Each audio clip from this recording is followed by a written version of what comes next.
Breaking tonight, just 74 days before Americans head to the polls, and the White House race is taking an ugly new turn. Perhaps unlike anything we've ever seen before, with charges of bigotry and racism now coming from both sides. Welcome to the Kelly File, everyone. I'm Megyn Kelly. Today, both Hillary Clinton and Donald Trump hit the campaign trail and delivered stinging rebukes of the other's record. Mr. Trump went up first, offering a rebuttal of sorts to Hillary Clinton, who, reports indicated, was preparing to level a series of disturbing accusations against him and his far-right supporters. And boy, oh boy, did she ever. Here is just a sampling of what the two had to say earlier today. From the start, Donald Trump has built his campaign on prejudice and paranoia. He is taking hate groups mainstream and helping a radical fringe take over the Republican Party. What does she do when she can't defend her record? That's right. She lies. He said it. She lies. And she smears. And she paints decent Americans, you, as racists. It's the last refuge of the discredited Democrat politician. Trump is reinforcing harmful stereotypes and offering a dog whistle to his most hateful supporters. It's a disturbing preview of what kind of president he'd be. If you want to have strong borders so that people come into our country, but they come in legally through a legal process, that doesn't make you a racist. It makes you smart. It makes you an American. The names may have changed. Racists now call themselves racialists. White supremacists now call themselves white nationalists. The paranoid fringe now calls itself alt-right. But the hate burns just as bright. Republicans then always have a tendency to back down and be defensive and look bad. Not Donald Trump. We have a jam-packed show for you tonight. A little later in the hour, we'll have my exclusive interview with WikiLeaks co-founder Julian Assange about the information he says could significantly impact Hillary Clinton and the 2016 race, and he says he'll be releasing it. And we'll also be joined by Univision anchor Jorge Ramos. We'll ask him what he means when he says Judgment Day is coming for journalists who failed to challenge Trump. But we begin tonight with Charles Krauthammer, a Fox News contributor and syndicated columnist. Charles, great to see you. So in this war of words when it comes to bigotry and racism that we saw unfold today, principally by Hillary Clinton going after Trump on item after item after item, how do the candidates stand tonight? Well, I'm not sure they've advanced their cause very much. I think for Clinton, the idea is first to take the focus off herself. It's been a bad week. Whenever she can go on offense and make Trump the issue, she's ahead. She knows that, and this is a good issue to do. She seized on the fact that Trump appointed as the CEO of his campaign the head of Breitbart News, which prides itself as a platform for the alt-right. And the alt-right is a pretty sort of unsavory place. Now, but we have to be a little bit careful, though, because in politics, people are always associating with others who may have a checkered past, and you can't always attribute a guilt by association. The best example is Hillary herself. She supports Black Lives Matter. She met with them, and some of the stuff they have said, they chant, they advocate is really terrible, and you wouldn't want to say she believes in that.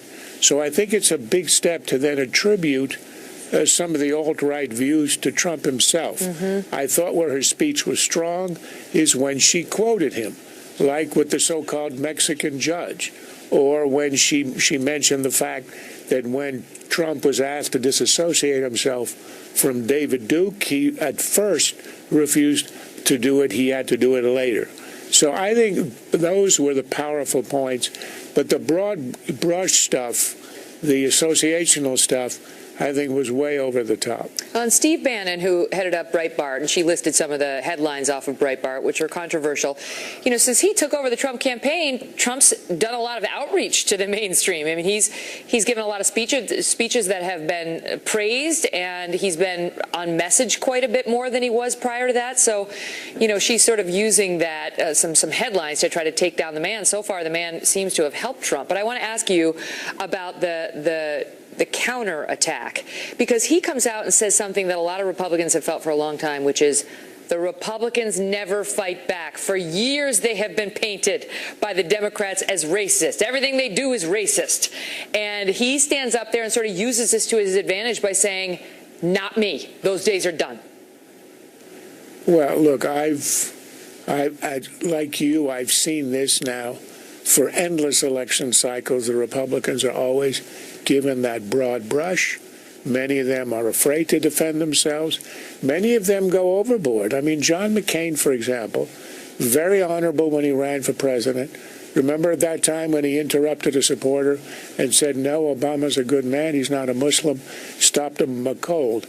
But I thought the problem with McCain is that we had his opponent was an unknown senator, came out of nowhere, very closely associated with Jeremiah Wright and with a former terrorist, William Ayers. And McCain chose not to make those issues. I thought that was a mistake. I think he felt it will be in some way dishonorable, or it might be giving bad signals. I thought those were legitimate issues. But Republicans have to fight back when there is cause. However, when you do say that a judge born in Indiana is a Mexican and thus cannot judge fairly a case involving Trump, and you get the Speaker of the House of Republicans saying that is a textbook definition of a racist statement, there isn't anywhere to hide on that one. So where does that leave us? I mean, after, you know, she sort of did what we all knew was coming, right, on the Trump prosecution when it comes to his remarks on race and his, you know, the David Duke stuff, all of it, right? She did it today.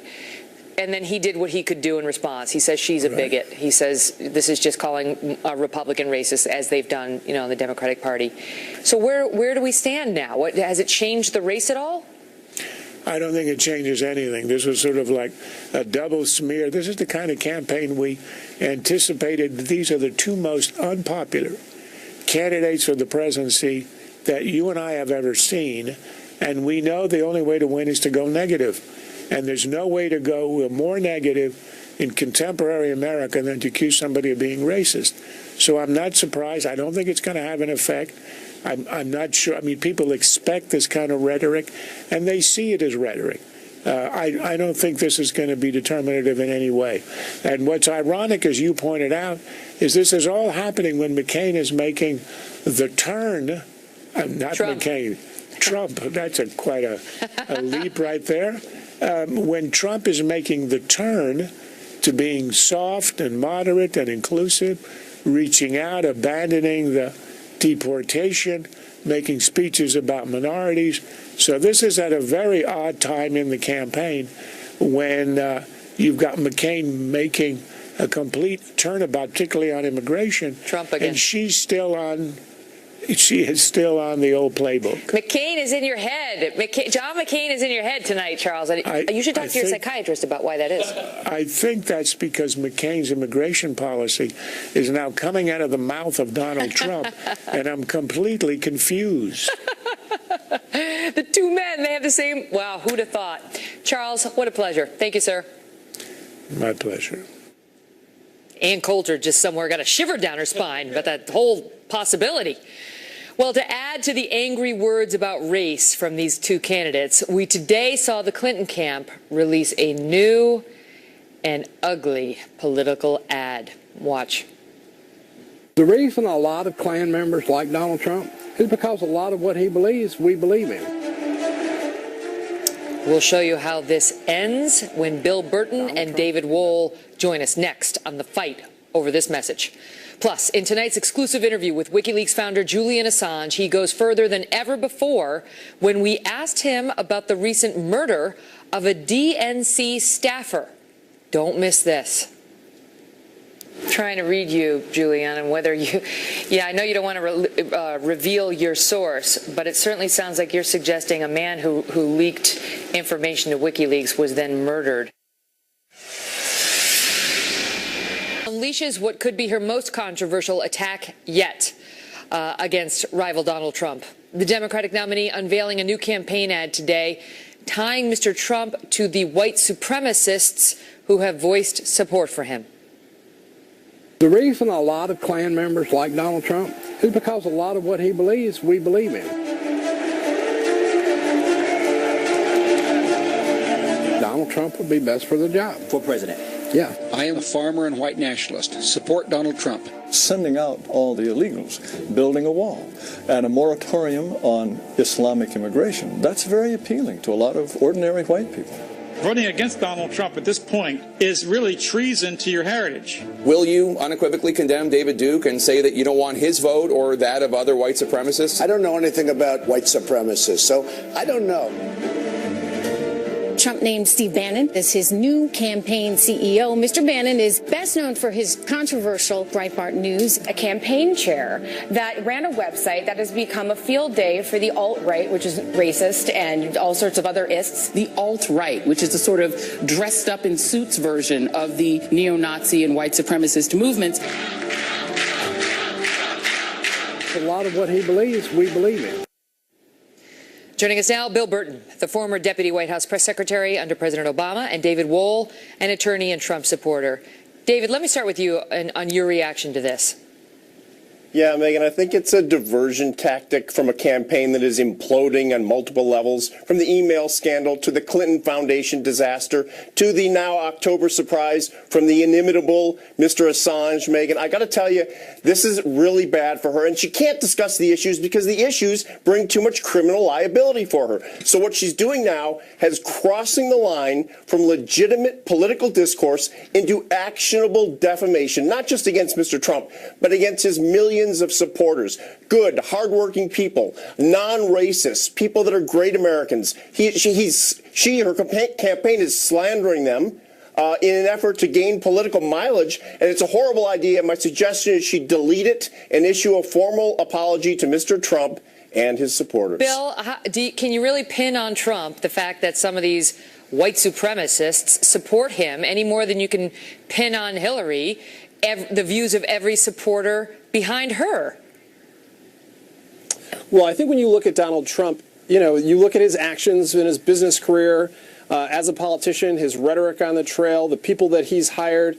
There's a lot of serious questions about him and the people he associates himself with. When and you say the people he's hired, who do you mean? I mean Steve Bannon. I mean the chairman of his campaign. So Steve Bannon the chairman ran of his campaign in California. Let me just who's a white supremacist. Okay, but so Steve Bannon ran Breitbart.com, which some are describing as alt-right or at least favorable to these so-called alt-right. He describes it as alt-right. But let me ask you, Bill Burton. She is like this with the guy who founded Media Matters, and that is a hateful website. Ask any conservative or Republican in the country.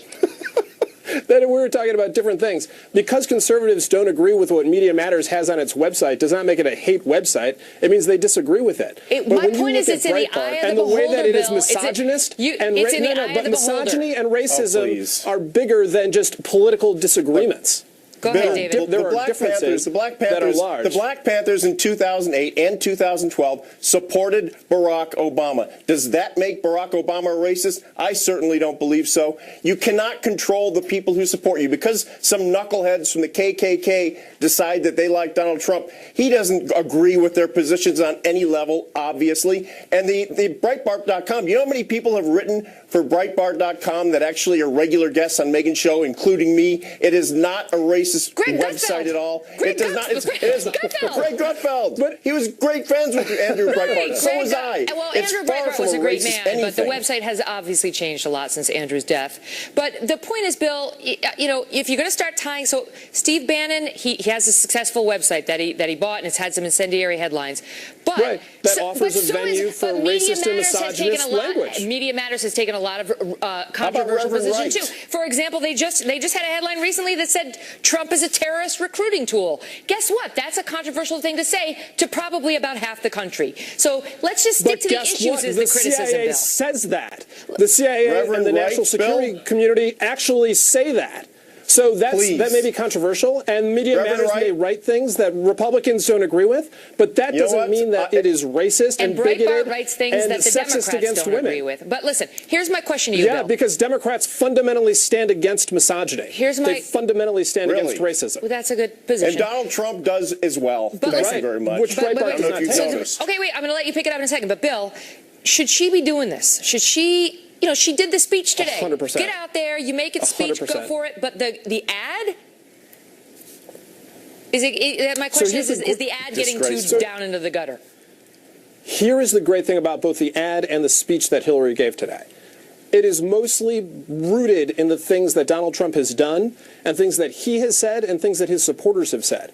And that may be uncomfortable to look at, and it may seem like an unfair attack, but it is his words. It is his supporters' words. And it's important that the American people see this as he tries this comical attempt to reach out to the African-American community as a bank shot to get Why is it comical? suburban voters. Why is it comical that a Republican wants to reach out to African-Americans and has a lot of African-Americans on his team that are helping in this outreach program? It's comical because Democrats hate the reality that Republicans now are attracting African-Americans, have their best interests in mind, have jobs in mind, and lower incarceration in mind, but it really drives Democrats nuts. Okay. And I think that's awesome. He's not attracting African Americans. He's speaking before all white audiences, talking about how you horrible haven't it seen is the to be rallies black I've in seen. America. Okay. Yes, Bill, how really, many of his rallies have you been what's to? happening. Zero?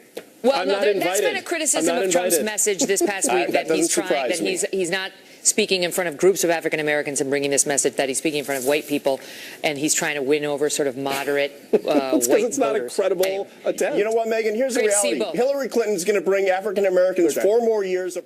Oh, it's so mean how they do that. That's in the control room. It's not me. I could have kept it going for hours. Oh, wait, no, I can't. I've got Jorge Ramos. I got Julian Assange. I got a great show coming up for you. On top of this Clinton ad, one of the country's leading Hispanic journalists has taken a controversial stand against Donald Trump. And Jorge Ramos joins us next to answer why he says all journalists need to band together against Trump. Plus, in our exclusive interview with Julian Assange, the man with all the leaked documents has some interesting insights on the Clinton campaign. Don't miss this. There's incredible politicization in this election of the media.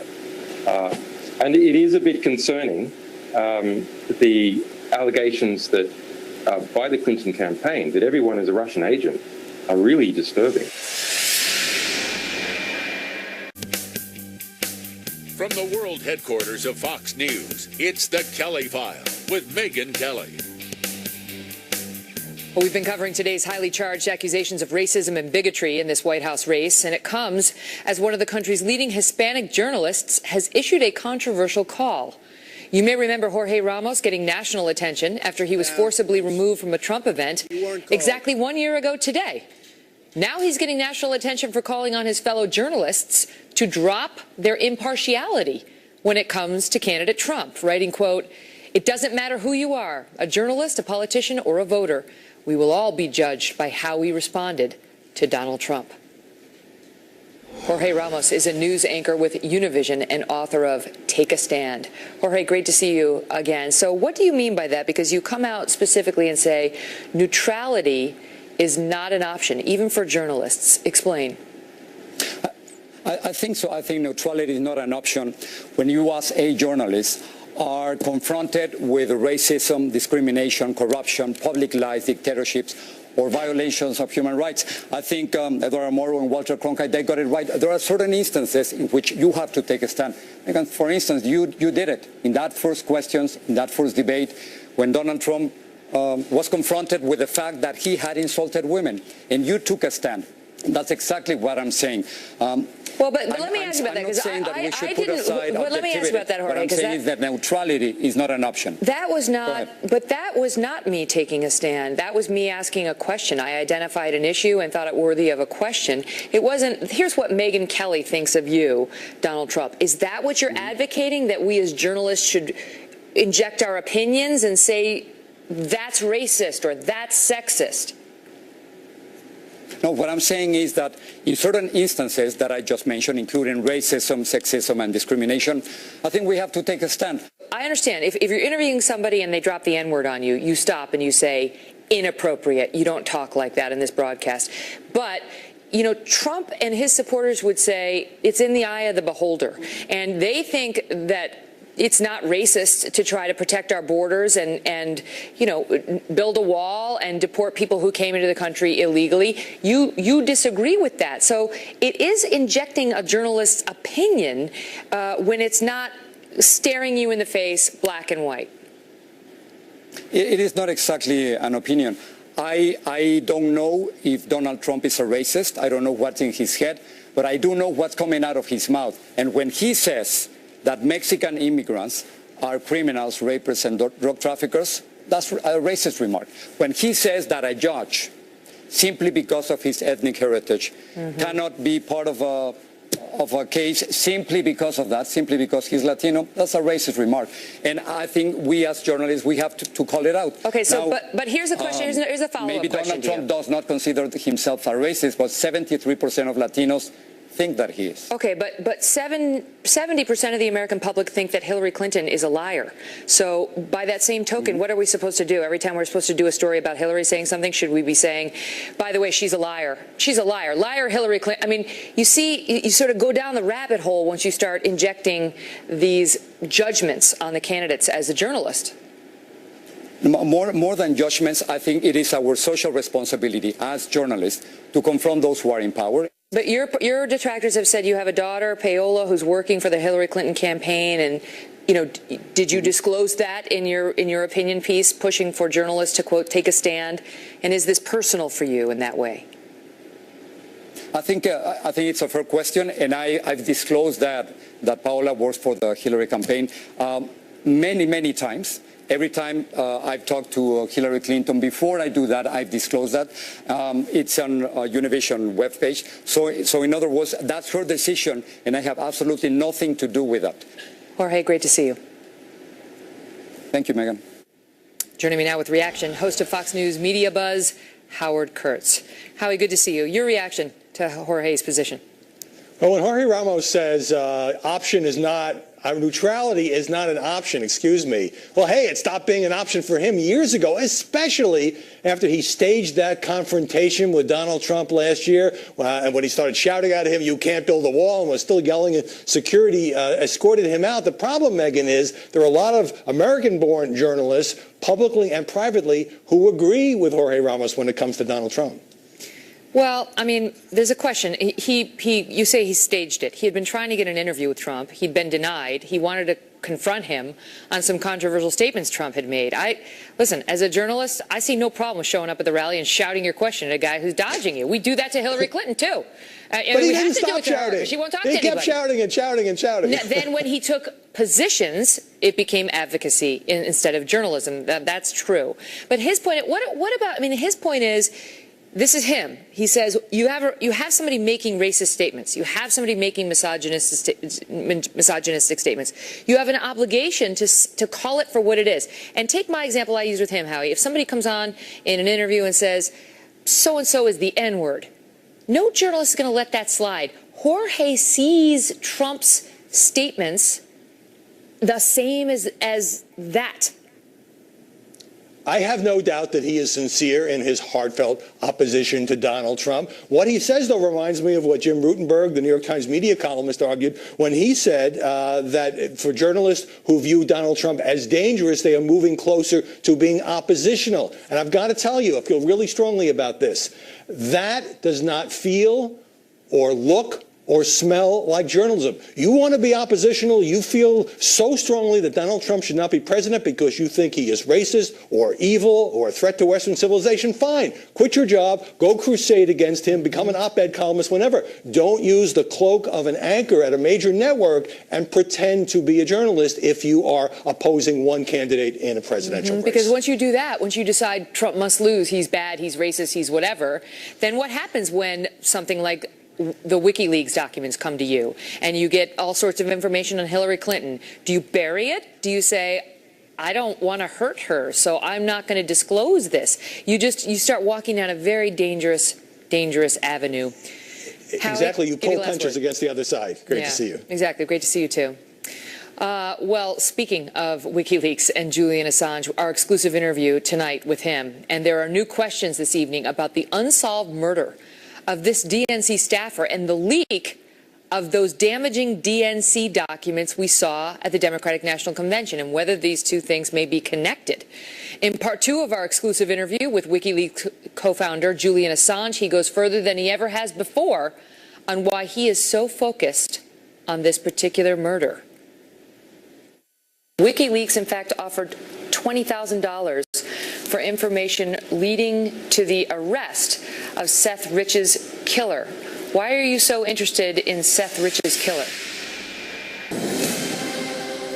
Breaking tonight, several new revelations from our interview with Julian Assange, the co-founder, I should say, of WikiLeaks, that website that produces hacked documents.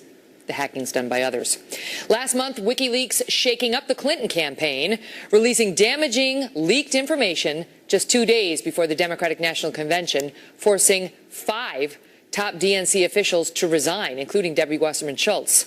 Last night, Julian Assange claimed there is more where that came from, telling us more leaked documents will go public before the presidential election. CBS News covering it this way, quote, next leak on Clinton, Dems will have unexpected angles. Politico saying Assange promises to leak more on Clinton, and Time writing WikiLeaks will release significant information that could damage Clinton, all citing back to the interview we had right here.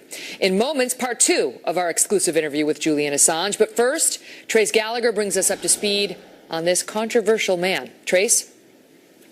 Megyn, Julian Assange has been accused of hacking for more than 20 years. In fact, in the mid-90s, Assange and his friends were so good on computers they could track detectives who were tracking them. Assange was eventually caught and prosecuted but escaped prison by vowing not to reoffend. And for a few years, he kept his word, working as a researcher for an author writing a book about the Internet underground. The author said Assange was, quote, quite interested in the concept of ethics and what government should and should not do. In 2006, he began WikiLeaks with a group of like-minded people across the World Wide Web. Assange came to prominence in 2010 with a massive release of classified U.S. military documents, including video that showed a U.S. helicopter allegedly shooting civilians in Iraq. The military points out one of the so-called civilians was carrying what appeared to be a rocket-propelled grenade launcher. He remains wanted by the U.S. government. In 2010, Assange was also accused of rape and sexual assault in Sweden.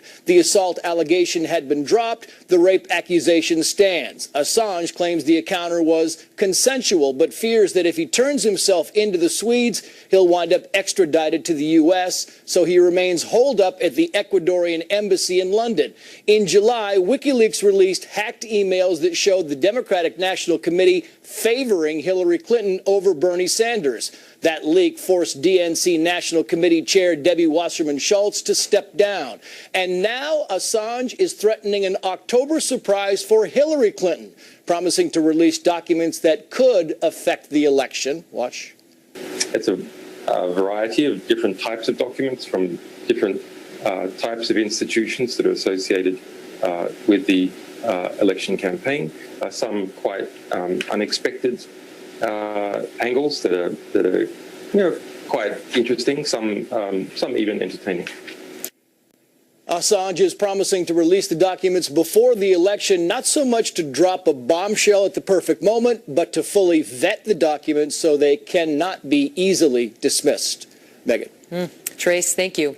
And now part 2 of our exclusive interview with Julian Assange. We pick up our discussion on the fallout from WikiLeaks' release of those leaked DNC emails. Are you receiving more leaks now in the wake of what we saw, here in the U.S. election in July? Yes, every time, of course, that we have a big publication, there's a lot of reportage and sources see this and they go, okay, WikiLeaks works. I'll give them my stuff.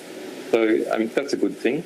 Unfortunately, it means that we're drowning, having to work around the clock. There was a lot of speculation here in the United States that perhaps Russia was behind the hack of the DNC. I know you're not giving up your source, but there was also speculation about whether your source was inside the DNC and whether it may have potentially been a man named Seth Rich who was killed. He was shot in what police initially said looked like a robbery just last month.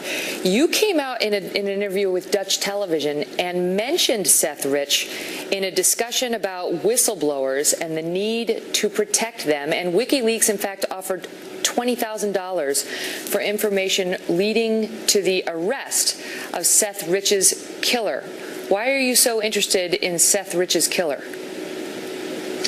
We're very interested in anything that might be a threat to alleged WikiLeaks sources. The police have offered $25,000. We have offered $20,000. We're not saying that Seth Rich's death necessarily is connected to our publications. That's something that has to be established. But if there's any question about a source of WikiLeaks being threatened, then people can be assured that this organization will go after anyone who may have been involved in some kind of attempt to coerce or possibly, in this case, kill a potential source. Do you have any suspicions on who may have been behind his murder? We have received a variety of information. We will be reporting that information to the police. I don't think the information so far is enough to start pointing any direct fingers. We don't want to compromise the police investigation. Trying to read you, Julian, and whether you... Yeah, I know you don't want to reveal your source, but it certainly sounds like you're suggesting a man who leaked information to WikiLeaks was then murdered. If there's someone who's potentially connected to our publications and that person is then murdered in suspicious circumstances, it doesn't necessarily mean that the two are connected. But it is a very serious matter of that type of allegation is very serious, and it's taken very seriously by us. I want to ask you, because there's a big AP report today saying WikiLeaks releases the private information of innocence. Well, it's a nonsense report. It's not by AP. It's not some big team at AP to put this together. It's by a single journalist, Raphael Seta, who has a conflict of interest. Have a look at him on Twitter. He's been campaigning against us ever since this DNC leak. I got to ask you about the U.S. election. As you point out, you're not an American citizen. You're an Australian. You know, you're clearly not rooting for Hillary. But are you rooting for Trump? No. I mean, if we have good information on Trump, we publish that. If we have good information on Hillary, the Democrats, we publish that. I would like to believe that no media organization in the United States would not have published the DNC emails. But I don't think that's true, actually. I think MSNBC wouldn't have published them. I think the New York Times wouldn't have published most of them. And that's sad. There's incredible politicization in this election of the media. And it is a bit concerning, the allegations that by the Clinton campaign that everyone is a Russian agent are really disturbing. Why is that? Well, because bizarrely, Hillary Clinton, the Democrat, has positioned herself now to be the security candidate. She's powered up with the neocons responsible for the Iraq War, and she's grabbed on to this kind of neo-McCarthyist hysteria about Russia and is using that to demonize the Trump campaign. The Trump campaign has all sorts of things wrong with it, but as far as we can see, being Russian agents is not one of them. Some people have asked us, when will you release information on Donald Trump? And of course, we are very interested in all countries to reveal the truth about different candidates so people can understand. But it's really hard for us to release anything worse than what comes out of Donald Trump's mouth every second day.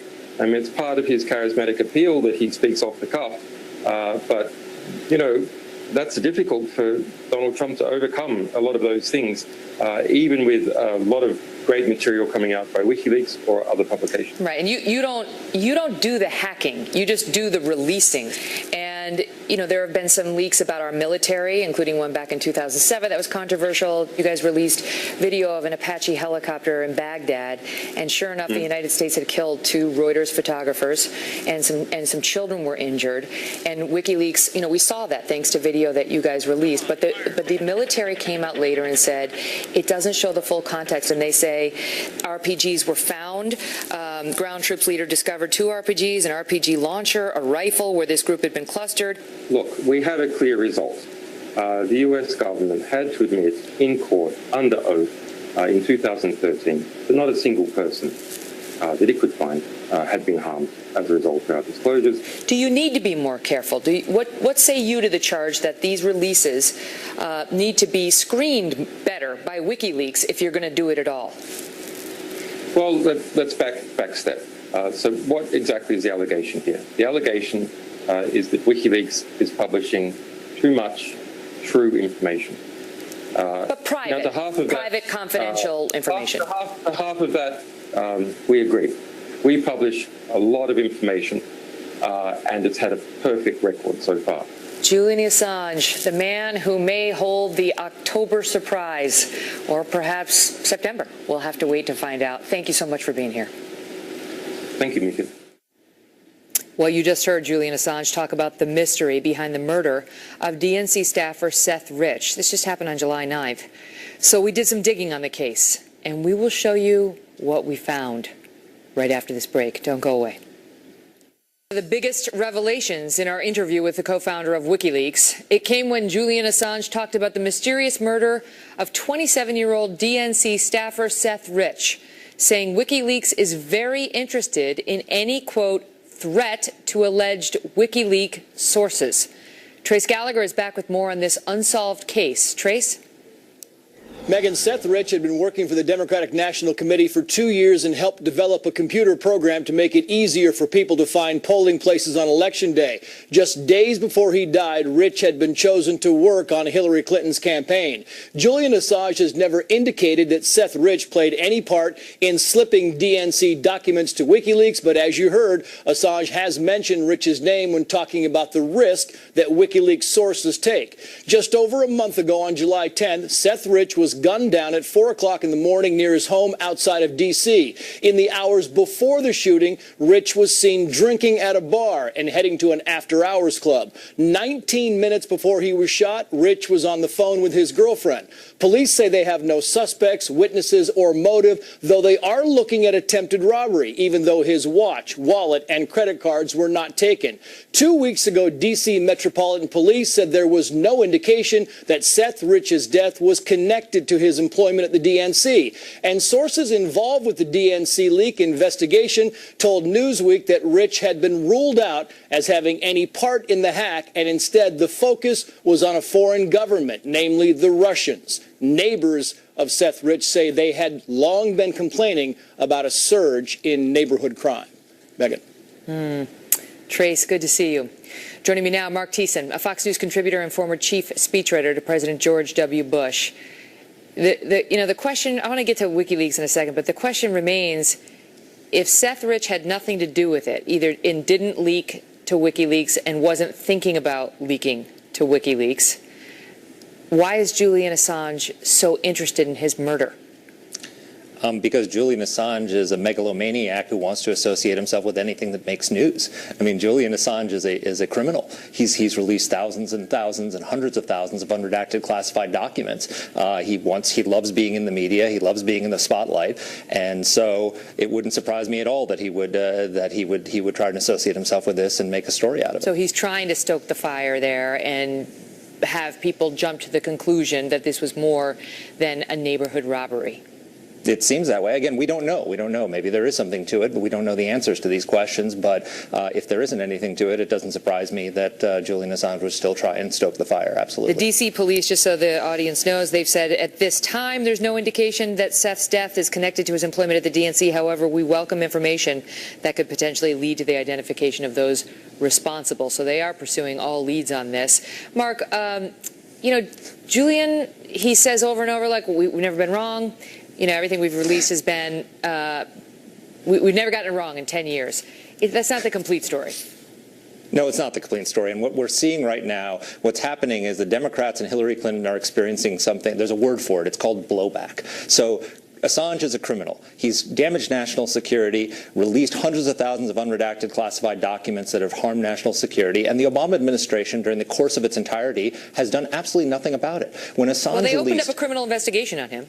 But they haven't indicted him as far as we know. In fact, they said, according to the Washington Post, they reported that they were not going to be able to indict him because they'd have to indict every newspaper, every journalist. Assange isn't a journalist, and most journalists will tell you, the New York Times, all these other papers that have reported his information, they say he's not a journalist. He's an activist. He's not a journalist. And what he does, which is different from journalism, is that he releases all these documents unclassified. So, for example, he released 76,000 pages of classified documents which expose the identities of 100 Afghans who were informing on the Taliban. The New York Times refused to link to him and refused to publish those names. Julian Assange put those names out there. And again, the Obama administration did nothing about it. I actually asked him about some of that, and we'll air that in an extended interview. We'll have to post that on Facebook. I got to go because we're out of time. It's a tight show tonight. Mark, great to see you. We'll be right back. Thanks, Megan.